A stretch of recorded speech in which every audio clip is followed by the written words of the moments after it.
તો 15 વર્ષની અંદર સારામાં સારું ઉત્પાદન હાઈએસ્ટ કેટલું આવેલું અને કયા વર્ષ આવેલું? એ લગભગ સાહેબ છે ને 4 વર્ષ પહેલા આવેલું, લગભગ 105 મણ જેવું થયેલી. 105 મણ જેવી. ઓકે. આ વર્ષે શું ઉમ્મીદ છે, કેટલી થાય એવી લાગે? સાહેબ એનાથી વધી જશે. તો પણ અંદાજે? જી લગભગ 150 મણના આજુબાજુ થશે. 150 મણના આસપાસ. જી.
નમસ્કાર ખેડૂત મિત્રો, આજે આપણે એક એવા ખેડૂત મિત્રને મળવા માટે આવ્યા છે કે જેમને ત્યાં તમે જોઈ શકો છો આંબાવાડી છે. તો આપણે એમના પરિચય સાથે જ જાણીએ. સૌપ્રથમ તમારો પરિચય આપો. આજે ખેતી તો ઘણા બધા કરે છે, પણ પ્રોબ્લેમ એવો છે કે ઉત્પાદન જોઈએ તેવું આવતું નથી અને ખર્ચો દિન પ્રતિદિન ખેતીમાં વધતો જ જાય છે. અને જોવા જઈએ તો ધીરે ધીરે આજે જમીન પણ પહેલાંની જેવી નથી રહી, બરાબર ને? તો આ સમસ્યાઓ ખેડૂતોને સતાવે છે. તો તમારો પરિચય આપો સૌથી પહેલાં તો, અને પછી આપણે એકદમ વિસ્તારથી આપણે વાતો કરીશું કે તમે આ વાડીમાં શું ટ્રીટમેન્ટ કરી. તો સૌપ્રથમ તમારો પરિચય આપજો. શું નામ છે? મારું નામ ભીખુભાઈ ગોવનભાઈ સાપટા. ઓકે. ગામ બાબરખડક, તાલુકો કપરાડા. ઓકે, એટલે જિલ્લો વલસાડ. જી. હવે મને જણાવો કે આ આપણે તમારા આંબાની વાડીમાં ઊભા છે, બરાબર ને? જી. તો કેટલા વર્ષ જૂની આ વાડી છે? આ 2011ની કલમ છે, એટલે 15 વર્ષ ઉપરથી છે. ઓકે. અને જો વાત કરીએ આપણે તો આમાં કઈ કયા જાતો છે? આમાં છે કેસર, દશેરી, આમ્રપાલી, લંગડો. ઓકે, મતલબ આ ચાર જાત છે. જી. ઓકે. તો અત્યારે મતલબ કેટલા વર્ષથી આમ કીધું તમે? 15 વર્ષ. 15 વર્ષ સમજો ને. તો 15 વર્ષની અંદર સારામાં સારું ઉત્પાદન હાઈએસ્ટ કેટલું આવેલું અને કયા વર્ષ આવેલું? એ લગભગ સાહેબ છે ને 4 વર્ષ પહેલા આવેલું, લગભગ 105 મણ જેવું થયેલી. 105 મણ જેવી. ઓકે. આ વર્ષે શું ઉમ્મીદ છે, કેટલી થાય એવી લાગે? સાહેબ એનાથી વધી જશે. તો પણ અંદાજે?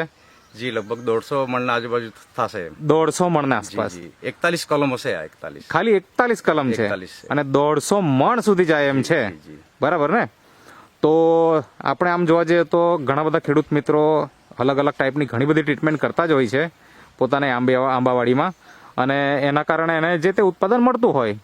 પણ આજના સમયમાં જોવા જઈએ તો છેલ્લા 2-3 વર્ષ એટલા બધા કપરા હતા કે જેમાં ઉત્પાદન જોવા જઈએ તો મળતું જ નથી, બરાબર, વાતાવરણના પ્રોબ્લેમને કારણે અથવા કોઈ પણ બીજું કારણ હોઈ શકે. તો તમારા વાડીમાં તો દરેકે દરેક ઝાડ ઉપર જોઈએ તો ઉત્પાદન અઢળક જોવાનું મળે છે, જી, જી. બરાબર, બીજાની વાડીઓમાં જોવાનું નથી મળતું. તો શું આપણા આસપાસમાં તમારી જે વાડીમાં અત્યારે ઉત્પાદન દેખાય એવું દેખાય છે ખરું? ના ના ના, નથી દેખાતું? અત્યારે ખેડૂત અમુક આ વાડી જોવા આવ્યા સાહેબ, અચ્છા. એ કે 7-8 વાર છાંટી પણ આવું રિઝલ્ટ નહીં મળે. ઓહો, 7-7, 8-8 વખત જી, જી. એ લોકોએ દવા અલગ અલગ છાંટી હશે, જી. પણ એનું અત્યારે કોઈ રિઝલ્ટ દેખાતું નથી. નથી એમ. અને તમારી વાડી જોઈ છે એમણે, જોઈ ગયા એ લોકો. એનો મતલબ એ થાય કે એમની વાડીમાં એટલું ઉત્પાદન નથી. નથી. તો તમે શરૂઆતથી આમાં શું ટ્રીટમેન્ટ કરી એ થોડીક માહિતી આપો. ટ્રીટમેન્ટમાં સાહેબ આપણે એનપીકે, ઓકે, આ જે નીચે આપણે રાખ્યા છે જી, એનપીકે, નેટસપ કંપનીનું, હા, ઓકે, હા, પછી એને ગયા જૂન મહિનામાં હા, પહેલા વીકમાં વરસાદ થોડો વહેલા હતો ગયા વર્ષે, એટલે જૂન મહિના લગભગ પહેલા જ અઠવાડિયામાં આનું ડ્રિન્ચિંગ કર્યું. જરા કોદાળીથી ખોદીને લગભગ થડના 2-3 ફૂટ છોડીને 5-5 લીટર જેવું પાણીમાં ભેળવીને આપેલું. ઓકે, જી, મતલબ કે આ રીતના તમે રેગ્યુલર એને કેટલીક વખત ટ્રીટમેન્ટ આપેલી? એક જ વાર, એક જ વખત? ફક્ત જૂન મહિના. કયા જૂન મહિનામાં? જી. ઓકે. અને જૂન મહિનામાં ટ્રીટમેન્ટ આપ્યા પછી ચોમાસું આવી ગયું અને મતલબ એમનું એમ રહેવા દીધું, જી. બરાબર ને? એટલે એનપીકે અને બાયો 99 જી. એનું તમે ડ્રિન્ચિંગ કરેલું. જી, જી. એક ઝાડ દીઠ કેટલું કરેલું? 5 લીટર, 5 લીટર. ઓકે, એટલે આમાંથી કેટલું પાણી બનાવેલું તમે? 200 લીટરના પીપળામાં બધું ભેળવી દીધેલું. અચ્છા, અને પછી એ પ્રમાણે તમે હા, અલગ અલગ ટ્રીટમેન્ટ, મતલબ કે અલગ અલગ ઝાડમાં તમે 5-5 લીટરનું જી, જી, મતલબ કેનથી તમે રેડ્યું, જી, જી. બરાબર ને? જી. કેટલા થડના કેટલા અંતરે તમે? એ સમજો ને 2.5-3 ફૂટના અંદર. 2.5-3 ફૂટના અંતરે તમે રેડ્યું, જી. બરાબર ને? હવે દર વર્ષે મોર ક્યારે આવે ને આ વર્ષે મોર કેટલા જલ્દી આવ્યા, શું થયું, થોડીક વાત કરો. આ વર્ષે મોર મારો લગભગ 1 મહિનો વહેલા આવેલો.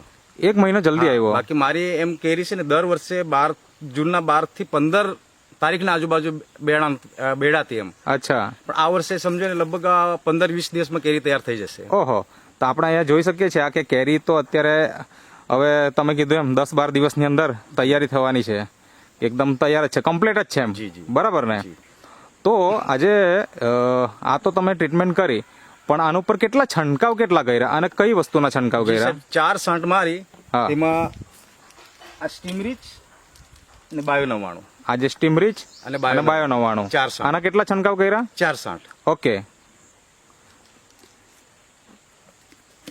સ્ટીમરીચ અને બાયો 99 ના તમે 4 છંટકાવ જી. કર્યા. કેટલા દિવસના અંતરે અને કેટલી સાઈઝની કેરી થઈ કે મોર આવ્યા ક્યારથી મતલબ શરૂઆત સાહેબ, કરી? મતલબ પહેલો છંટકાવ ક્યારે કરેલો? પહેલો છંટકાવ મને એને મતલબ મોર ફોડવા માટે. ઓકે, જી, એ સ્ટીમરીચ ને બાયો 99 જેમાં. હા, મતલબ થોડો મોર ઉચકાવા લાગ્યો એટલે ત્યારે તમે આટલું આટલું દેખાયું એટલે તેમાં પછી છાંટી ઓકે, દીધી. હા, પછી બીજો છંટકાવ એકદમ મોર પૂરો ખીલી ગયો ત્યારે, પછી બીજી છાંટ આપી. અને ત્રીજી છાંટ સમજો ને કે આપણે કમદા આવે ને એ રીતના દાણા થયા, હા, ત્યારે ત્રીજી છાંટ આપી. ઓકે, અને ચોથી છાંટ આટલી સાઈઝે આપી દીધી. બરાબર. એવી રીતના 4 છંટકાવ 4 કર્યા, છાંટ. બરાબર. હવે મને જણાવો કે મોટા ભાગે ખેડૂતો આવી દવાઓ છાંટે અને પછી રિઝલ્ટ મળે કે નહીં મળે એ 2 નંબરની વાત છે. આપણને તો બહુ સારું રિઝલ્ટ મળ્યું છે, પણ એ ડ્રોપિંગનું પ્રમાણ કેવું હતું, મતલબ ખરવાનું પ્રમાણ? સાહેબ, ખરણ બી બહુ થયું ને આટલી સેબી એટલી જ કેરી. હા, મતલબ કે કેરી લાગી જ એટલી હતી કે એના કારણે ખરતા તો હતા જ, પણ એ સિવાય પણ આજે આપણે ઝાડ ઉપર જોઈ શકીએ તો ભરપૂર માત્રામાં છે. એક મોરમાં 8 થી 10 કેરી બેહેલી આટલી. અચ્છા, બહુ ખરી ગઈ. બરાબર. બહુ સારું છે. ને ખરવી જ જોઈએ એકચ્યુઅલી. નહીં ખરે તો પછી સાઈઝ નહીં બને, ખરી વાત. બરાબર ને? ક્વોલિટી એટલી બને નહીં. જી, જી. તો અમુક ટકા તો ખરવાની જ છે, ને ખરવી જ જોઈએ. પણ તે છતાં પણ આપણા વાડીની અંદર જોવા જઈએ તો ઉત્પાદન આજે જોવા જઈએ તો તમે કીધું તેમ 150 મણ સુધી જઈ શકે એમ છે, જી સાહેબ. અને પણ 41 ઝાડમાં જ, જે આટલા વર્ષોમાં ક્યારે બી નથી ના, ગયું. ના, ના. તમે હાઈએસ્ટ કેટલું કીધું? 105. 105 મણ, અને એ પણ 4 વર્ષ પહેલાની વાત. એ. અને આજે જોવા જઈએ તો આટલું ઉત્પાદન મળવાનું છે તમને.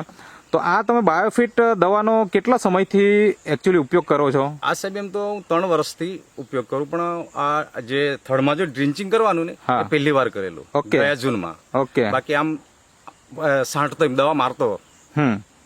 બરાબર. હા, મતલબ છંટકાવ તમે 2 વર્ષથી કરો છો? હા, 2 વર્ષ. એવું? આ ત્રીજું વર્ષ. આ ત્રીજું વર્ષ છે.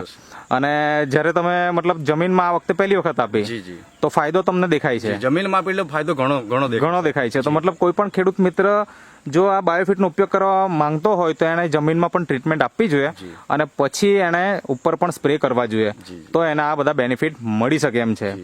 તો આજે ઘણા બધા ખેડૂત મિત્રો પરેશાન છે, ઉત્પાદન આવતું નથી. કોઈ કહે છે કે વાતાવરણ ખરાબ છે, કોઈ કહે છે કે ભાઈ દવાની અસર નથી થતી, કોઈ પણ કારણ હોય. તો એવા દરેક ખેડૂત મિત્રોને તમારે શું સલાહ આપવી છે? સર, ખેડૂત મિત્રોને મારે એટલું જ કહેવું છે કે ભાઈ આ જે મારી જે વાડી જોવા એ લોકો કે 7 થી 8 વાર સાટી છતાં પણ રિઝલ્ટ નહીં મળે. મારી 4 સાંઠ છે, બરોબર. જે 4 સાંઠમાં આટલું સારું રિઝલ્ટ છે, આ ખરેખર નેપ્સર કંપનીનું જે NPK છે, સ્ટીમરીચ છે, કે ખરેખર ખેડૂતે વાપરવું જોઈએ. બરોબર છે. તમે આમાં જંતુનાશક દવા કેટલી વાર વાપરી? જંતુનાશક દવા પણ 3 વાર જેવી મારી મેં. 3 વખત? હા, ખાલી લેગાની ને ફૂગની. ઓકે, બસ. બરાબર છે. બાકી પછી એ સિવાય બીજું કઈ વધારે કરવાનું મિક્સ કરીને અલગથી નથી. હા સાહેબ. હા, એટલે આની સાથે મિક્સ કરીને તમે સ્પ્રે કરી દીધો, એટલે એનાથી તમને જીવાતનો પ્રશ્ન દૂર થઈ ગયો, બરાબર ને? તો ખેડૂત મિત્રો તમે જોઈ શકો છો કે આજે એમણે અમારી નેટસપ કંપનીની જે બાયોફિટ રેન્જની પ્રોડક્ટ છે, જે એમણે ડ્રિન્ચિંગ પણ કરી છે ચોમાસાની અંદર અને સાથે સાથે છંટકાવ પણ કર્યો છે. તો આજે આટલું સુંદર પરિણામ આપણને જોવા મળે છે એમની વાડીમાં. તો તમે પણ તાત્કાલિક સંપર્ક કરો અને એવી રીતના તમે પણ અહીંયા ઉત્પાદન સારી રીતે મેળવી શકો છો તમારી વાડીની અંદર. તો